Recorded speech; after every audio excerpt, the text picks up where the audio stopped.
Nakita nyo naman, no? Hindi ako ang kasama magpapagupit ng kapatid ko at saka pamangkin ko. So, dala ng kapatid, bunso namin yung cellphone ko dahil daw magbibideo sila. So, ako naman, dahil cellphone ko yung ginamit, syempre, i-upload natin to, no? Kasi sayang naman yung effort ng kapatid ko.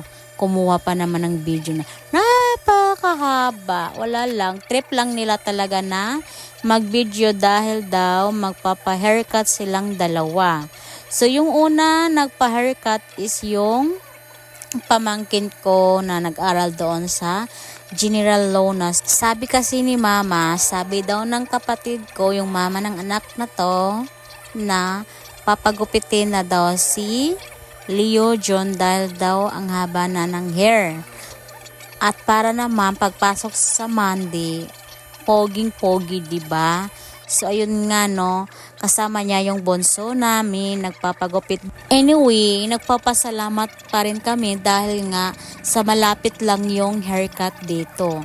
Dahil hindi na namin kailangan pumunta pa doon sa Dapa, yung malaking lungsod kumbaga, kasi dito sa amin may sa kabilang baryo meron na dito, no, na parang hindi naman totally parlor, panlalaking haircut lang muna yung dito sa kabilang baryo sa amin.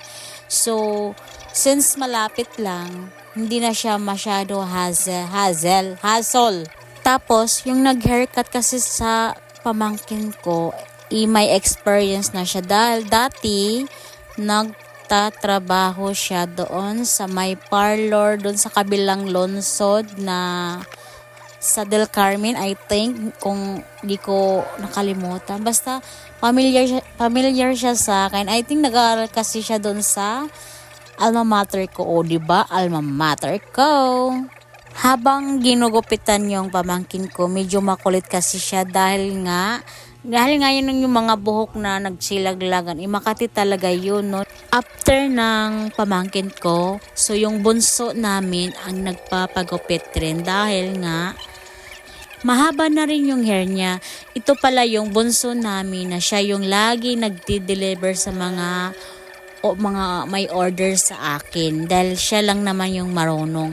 Kasi yung kuya niya ayaw mahiyain. So siya yung lagi kong inuutosan na mag-deliver ng mga order na umu-order sa akin.